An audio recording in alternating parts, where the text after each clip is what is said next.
Vamos lá, irmãos. Primeira epístola de João, no capítulo 1. Hoje nós meditaremos do versículo 5 ao 10. Hoje nós terminaremos o capítulo 1 dessa epístola, dessa importante epístola da Palavra de Deus, escrita pelo apóstolo, chamado apóstolo do amor, o apóstolo João, o irmão de Tiago,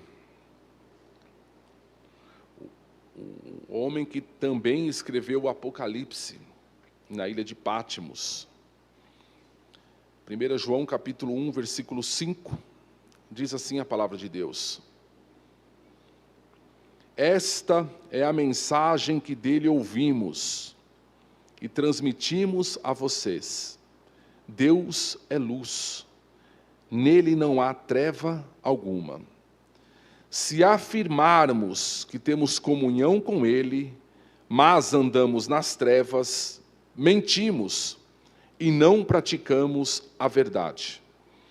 Se, porém, andarmos na luz, como ele está na luz, temos comunhão uns com os outros, e o sangue de Jesus, seu Filho, nos purifica de todo o pecado. Se afirmarmos que estamos sem pecado, enganamos a nós mesmos, e a verdade não está em nós. Se confessarmos os nossos pecados, ele é fiel e justo para nos perdoar os pecados e nos purificar de toda injustiça.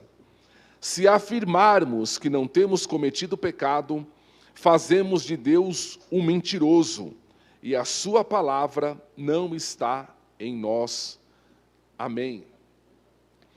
Na semana passada, irmãos, nós, no capítulo 1, versículo 1 ao 4, nós meditamos sobre o começo do raciocínio de João, que é falar sobre a revelação da vida. João nos mostra que Cristo, que Deus, por meio de Cristo, ele desceu à terra a fim de se revelar ao homem. A palavra desceu, a palavra se encarnou, o verbo se fez carne. E hoje nós meditaremos, irmãos, começaremos a meditar qual é o conteúdo que esta palavra trouxe. A palavra, o verbo se fez carne, e qual é a mensagem, então, que esta palavra tem para transmitir ao homem. A palavra se manifestou, qual é a mensagem desta palavra? O que ela tem para nos dizer? Então esse é o raciocínio de João. João primeiro fala que a palavra desceu, que a palavra se fez carne, e agora João vai começar a narrar o que esta palavra nos diz. Qual foi a revelação que esta palavra nos trouxe? E João vai dizer o seguinte no versículo 5. A mensagem que nós ouvimos e que nós transmitimos. Ou seja, primeiro esta palavra foi ouvida pelos apóstolos. Eles não criaram a palavra, não criaram a mensagem, ele recebeu a mensagem, ele está transmitindo esta mensagem. Esta mensagem não é fruto, portanto, de pesquisa. Ela não é fruto da imaginação do homem. Ela desceu do céu, ela veio do alto. E outro ponto, irmãos, que importante no texto que lemos, é que a mensagem que nós transmitimos, que João diz isso, ela não é apenas para alimentar intelectos. Ela é uma mensagem que transforma o coração. Essa mensagem, ela não conduz os homens a uma nova especulação, como aqueles hereges que estavam ali, atormentando a igreja, diziam. Esta mensagem, ela conduz o homem a uma nova vida. Esta mensagem, ela conduz o homem a Deus. Então essa mensagem, ela veio do alto, ela dá nova vida ao homem, ela leva o homem a Deus, e ela não é criada, irmãos, por mente humana alguma. E o primeiro ponto, irmãos, da mensagem que João traz a respeito do verbo que se encarnou é o seguinte, é dizer que Deus é luz. E por que é importante, irmãos, nós começarmos a pensar sobre isso, sobre esse aspecto de Deus?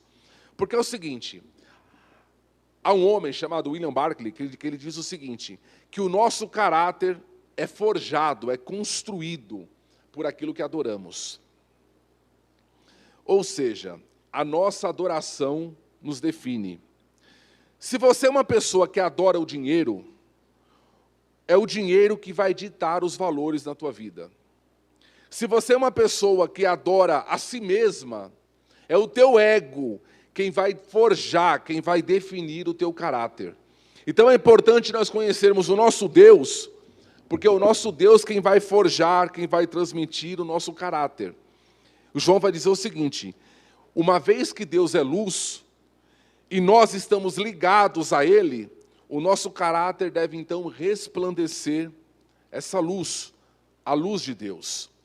Pelo fato de Deus ser luz, conhecê-lo automaticamente nos libertará das trevas. É impossível alguém dizer que conhece a Deus, que é luz, ao mesmo tempo essa pessoa viver nas trevas. João vai deixar claro, Deus é luz. Por que Deus é luz, irmãos? Porque é da natureza de Deus se revelar. É da natureza de Deus se mostrar. Falamos a semana passada que só conhecemos a Deus porque Deus se revelou, porque Deus desceu. E é propriedade da luz, irmãos, brilhar.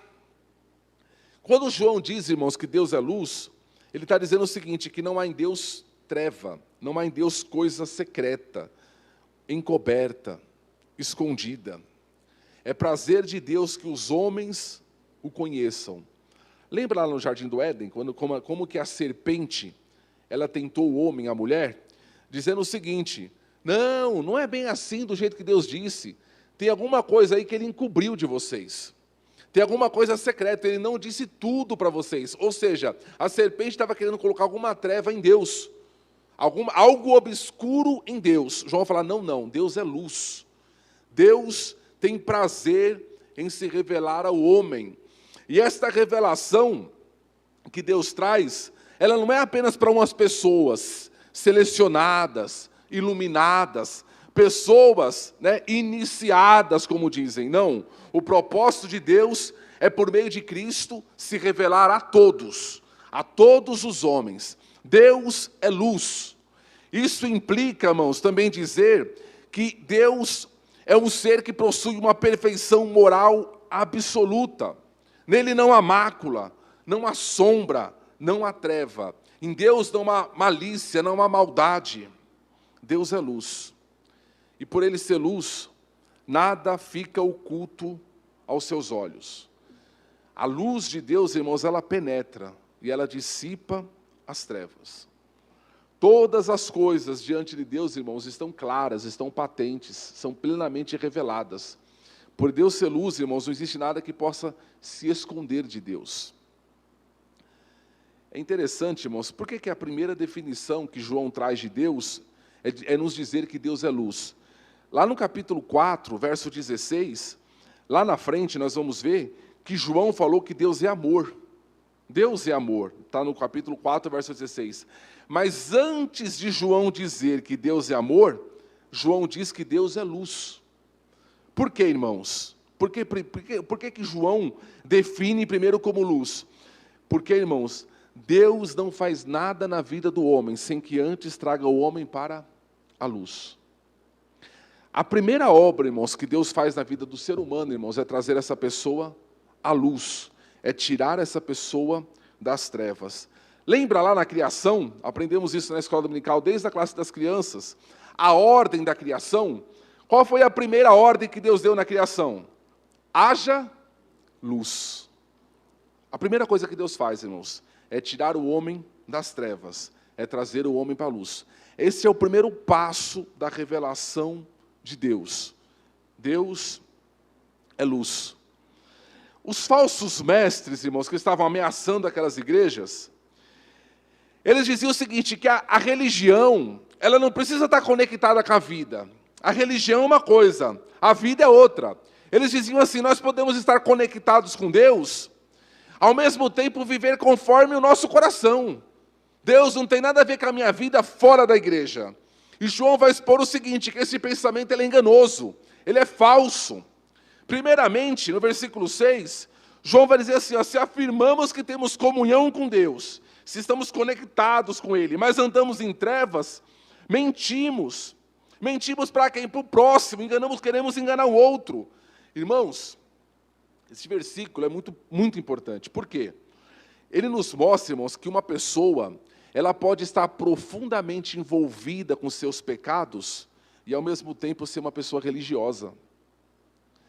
Eu posso ser uma pessoa, irmãos, profundamente envolvida com o mundo, com as coisas da carne, com as coisas dessa vida, e, ao mesmo tempo, praticar a minha religião. Pessoas que aparentam andar na luz, mas que, na verdade, o coração delas ainda está nas trevas. Andamos nas trevas, irmãos, quando coisas importantes da nossa vida não estão sujeitas à palavra. A nossa carreira, o nosso dinheiro, o nosso sexo, a nossa família. Algumas áreas o Espírito Santo não consegue trabalhar, não consegue agir. Deus é luz, irmãos. E quando alguma área da minha vida, ou algumas áreas da minha vida, elas precisam ficar fora da luz. Sabe o que é estar fora da luz, irmãos? São coisas que eu preciso fazer escondido. Coisas que eu preciso disfarçar. Que eu preciso manter ali debaixo do tapete. João está falando assim, quem pensa dessa forma e quem age dessa forma, está enganando o outro. Quando andamos nas trevas, irmãos, levamos uma vida de desonestidade, de fingimento. Além disso, no versículo 8, João vai dizer assim, se afirmamos que estamos sem pecados, enganamos a nós mesmos, e a verdade não está em nós. A pessoa, irmãos, que tem essa vida dupla, ela diz que conhece a Deus, mas que anda nas trevas, ela engana a si própria. Irmãos, isso daqui é muito tremendo. Por quê? Esse versículo está nos mostrando, irmão, que o pecado ele é tão sutil, o pecado ele é tão astuto, o pecado ele é tão perigoso, irmãos, que ele é capaz de enganar até mesmo quem comete. Olha só o pecado, irmãos. O pecado, irmãos, ele é tão astuto que ele funciona como uma espécie de anestesia. A pessoa comete e, de repente, ela fica insensível àquilo. Ela fica anestesiada. Paulo, falando disso, Paulo fala que é como se fosse uma mente cauterizada, ou cautério, né? já perdeu a sensibilidade. É possível, irmãos, uma pessoa viver em pecado e, mesmo assim, ela ter uma falsa segurança da sua salvação. É o que o versículo está dizendo. A pessoa ter uma falsa segurança da salvação, mas andar em trevas. Ou seja, o pecado tem o poder, irmãos, de gerar em nós uma falsa segurança. Ele se esconde, sabe, em áreas sensíveis da vida, em esconderijos do nosso coração, e fica lá, agindo, trabalhando, irmãos. Sabe quando o pecado ganha poder, irmãos, para a gente andar nas trevas, enganando a nós mesmos? É quando a gente transfere a responsabilidade do nosso pecado. A pessoa anda é uma palavra dura, né, irmãos? Mas é necessária a palavra de Deus, é para nos colocar na luz. É quando a pessoa peca, irmãos, ela atribui o seu pecado a outra. O problema é da família, é do meu vizinho, o problema é do meu esposo, é do meu filho, o problema é do governo, esse governo miserável, o problema é da igreja, o problema é da serpente, o problema é da mulher que tu me deste. Está sempre transferindo a responsabilidade do pecado. Quando a gente faz isso, irmãos, de transferir a responsabilidade, irmãos, a gente engana a nós mesmos. E pior do que isso, irmãos, a pessoa já pensa que engana o outro, ela está enganando a si própria, e o versículo 10 fala assim, se afirmarmos que não temos cometido pecado, fazemos de Deus mentiroso, e a sua palavra não está em nós. A gente tenta enganar Deus. Aí é o pior, irmãos, é o pior sentimento. É achar, irmãos, que Deus é um ser limitado, que Deus é um ser que não nos conhece. Quando agimos assim, irmãos, estamos desconfiando do fato de Deus ser luz. Achamos que a luz de Deus, irmãos, está limitada a essas 4 paredes, ao espaço da igreja, ou que a luz de Deus, irmãos, está limitada a outra pessoa. Eu vou fazer tal coisa, mas eu não posso encontrar o pastor Daniel na rua se eu estiver fazendo isso. Está tentando enganar Deus. Tem pessoas, irmãos, tentando enganar Deus hoje?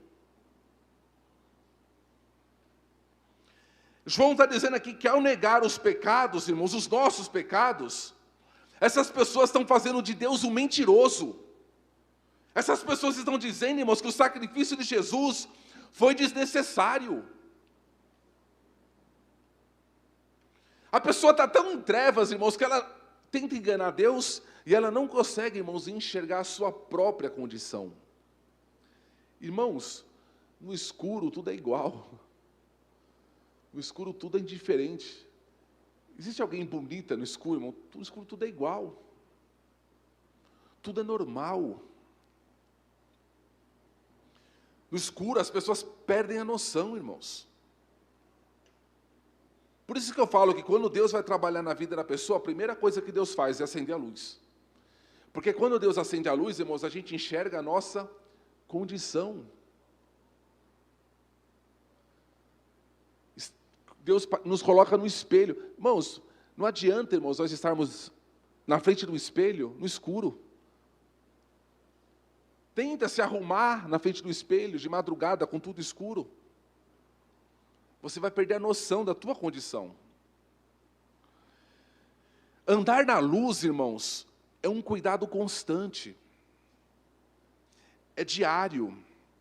Sabe por quê, irmãos? Porque a gente tem a tendência, irmãos, de procurarmos comunhão com os irmãos, mantendo apenas uma boa aparência. Eu preciso que as pessoas me achem espiritual. Isso é um engano.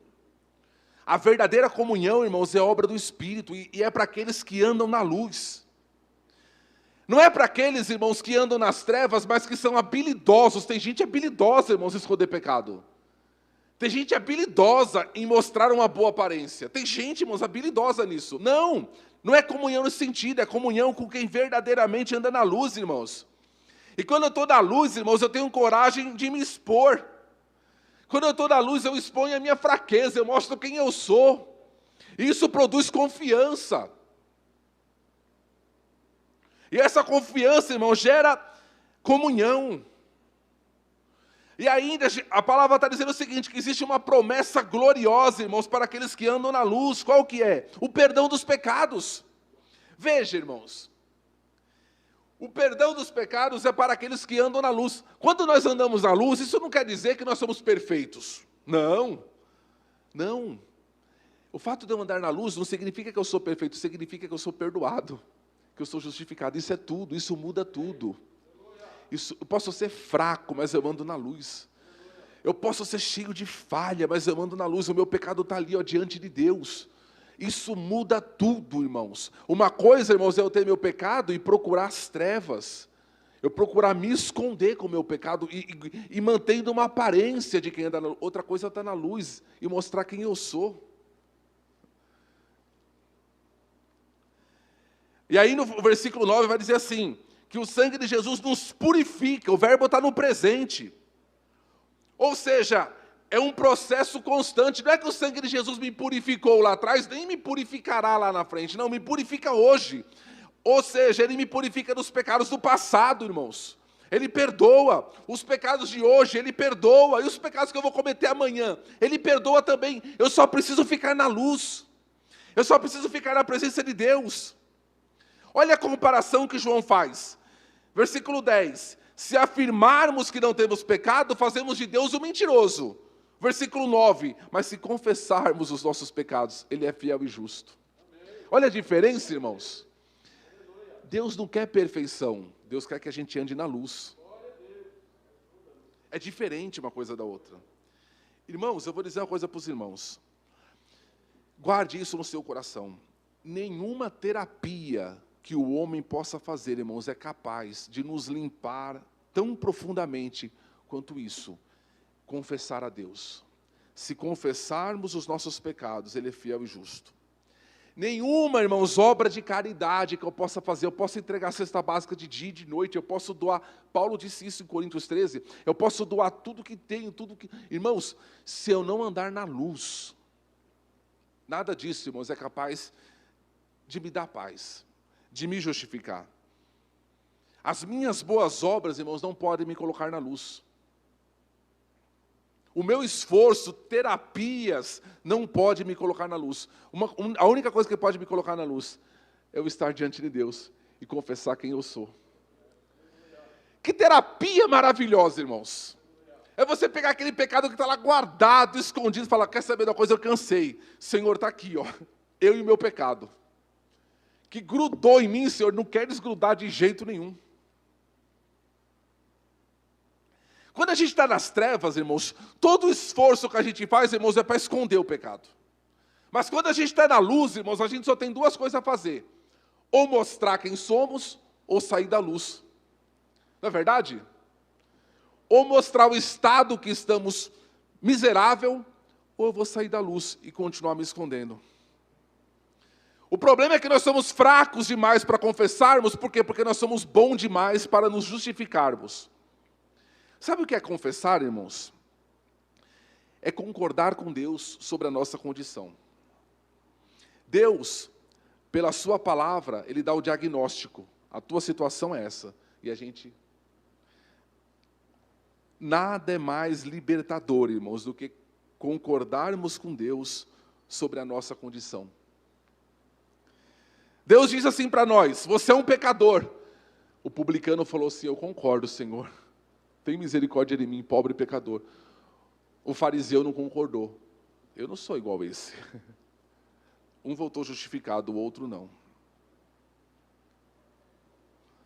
Irmãos, isso é luz, irmãos, isso é a palavra de Deus. Isso é libertador, irmãos, é libertador. Eu preciso estar diante de Deus e me confessar. E às vezes, irmãos, não é aquela confissão genérica, sabe? Senhor, eu sou um pecador. É aquela confissão... Tem um teólogo que fala assim, às vezes a gente tem que dar nome para os nossos pecados. É confessar pelo nome. Falar, Senhor, eu tenho sentido inveja. Senhor, eu tenho sentido orgulho. Senhor, eu não consigo me libertar da mágoa. Eu estou magoado com aquela pessoa e não consigo. Senhor, eu não consigo me libertar da pornografia. Eu acesso sites pornográficos. Eu não consigo. Às vezes a gente tem que confessar dando nome, irmãos. E aí Deus vai trabalhar. Senhor, eu não consigo me libertar de tal coisa. E aí Deus trabalha. Eu estou na luz. Sabe, irmãos, veja só. A confissão, ela tem o poder de tirar o peso do pecado. Ela tira o poder do pecado. Quando eu me chego diante de Deus, irmãos, e confesso, o inimigo vai me acusar do quê? Quando o inimigo vier me acusar minha consciência, eu já vou ter dito, não, eu já confessei antes. Eu já coloquei diante do Senhor. A confissão tem poder de tirar, irmãos, essa opressão, esse peso que o pecado coloca. Confessar, irmãos, é sermos honestos conosco mesmo, honestos com Deus. O acobertamento, irmãos, ele coloca um jugo, ele gera em nós, irmãos, uma consciência escravizada, uma consciência pesada, uma consciência, irmãos, sufocada. Abra comigo a Bíblia, irmãos. É um estudo da palavra hoje. Daqui a pouco já acabaremos. Mas no Salmo 32, verso 2 a 5. Verso 3 a 5. Se você tem no teu coração um pecado que precisa ser confessado, irmãos, essa palavra é para você. Ouça a palavra de Deus. Se confessarmos, Ele é fiel e justo. Eu confio em Deus, por isso eu confesso para Ele. O Salmo 32 é um salmo de Davi, o homem segundo o coração de Deus. Olha o que ele diz no verso 3, falei a leitura na NVI. Enquanto eu mantinha escondidos os meus pecados, o meu corpo definhava de tanto gemer, a minha estrutura, pois de dia e de noite a tua mão pesava sobre mim, minhas forças foram se esgotando, como em tempo de seca. Versículo 5 muda tudo. Então reconheci diante de ti, diante de Deus o meu pecado, e não encobri as minhas culpas. Eu disse, confessarei as minhas transgressões ao Senhor, e tu perdoaste a culpa do meu pecado. Que terapia pode fazer isso, irmãos? Que terapia? Em quem, irmãos, nós podemos chegar e confessar as nossas fraquezas e sair desse jeito, irmãos? Davi fez, e Davi sentiu, irmãos, é como se uma mão entrasse no coração de Davi e tirasse todo o peso que estava sobre ele. Volto a dizer, Deus não pede de nós perfeição. Deus conhece a nossa estrutura. Deus pede de nós honestidade, verdade, sinceridade. Algumas vezes, irmãos, a confissão, semana que vem a gente vai estudar Jesus como nosso advogado, e a gente vai ver o que o advogado faz quando nós confessamos. Mas a confissão, irmãos, algumas vezes ela requer reparação. Às vezes eu não preciso só confessar, eu preciso reparar o dano que eu causei. Às vezes eu vou confessar e eu preciso ser humilde para aceitar a disciplina da igreja. Mas tudo isso é libertador, irmãos, tudo isso é andar na luz. Veja só, o versículo 9 fala de duas coisas que acontecem quando nós confessamos. A primeira delas, ele perdoa os nossos pecados. E a palavra aí, irmãos, no grego, a ideia é de você quitar uma dívida. De você quitar uma dívida. Deve ser bom, né, irmãos, alguém quitar uma dívida por nós, não é verdade?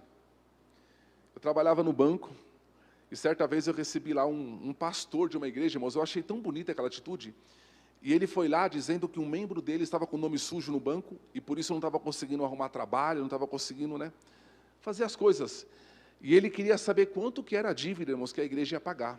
E aí nós fizemos um acordo lá, demos um desconto, a igreja pagou. Eu fiquei imaginando, irmãos, a alegria daquele homem eu descobri. A sua dívida lá foi paga. É isso daqui, ele perdoa os pecados. A dívida é tirada. Quando a gente confessa, irmãos, é o poder do pecado que sai. Você confessou, foi tirado. A dívida foi perdoada. E isso acontece, irmãos, fora de nós. Fora de nós, primeiro. A dívida é paga. Em segundo lugar, ele nos purifica de todo o mal.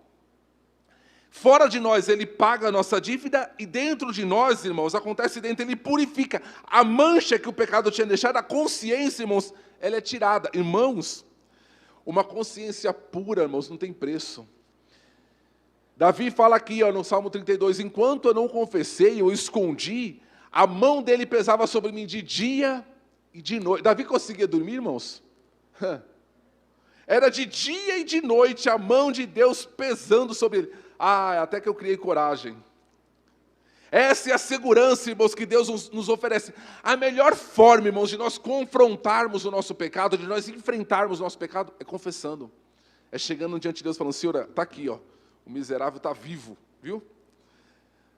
Deus é luz. Nada de nos escondermos nas sombras que a vida nos oferece. Aquela palavra lá no culto, na casa dos irmãos, semana passada. Adão, onde tu estás? Adão estava escondido debaixo de uma árvore, estava na sombra da vida. A gente às vezes arruma uma sombra, irmãos, para se esconder da luz de Deus. Achando que a gente vai ter segurança na sombra, pelo contrário, você vai ter medo na sombra. A segurança nossa está em andarmos na luz. Na luz, teremos comunhão com Ele, e teremos comunhão uns com os outros. O que eu faço em casa, o que eu faço na igreja, o que eu faço na escola, o que eu faço na rua, o que eu faço na empresa, tudo isso eu faço na luz. Eu não preciso esconder, não precisa estar na sombra, não precisa estar camuflado, não precisa estar disfarçado. Vivamos na luz. Nosso pecado, irmãos, diz o texto, não é algo que precisa ser ignorado ou esquecido. Ele precisa ser colocado na luz e confessado. Colocado na luz e confessado. Ficamos libertos. Como é bom, irmão, saber que eu sou um pecador, mas que eu estou na luz. Como é bom, irmão, saber que Deus deu o meu diagnóstico. Você está falido. É verdade, Senhor. E aí eu sou perdoado. E aí eu sou restaurado. E aí Deus me liberta, Deus me dá força. O pecado já não tem força sobre mim, porque eu coloquei ele diante de Deus.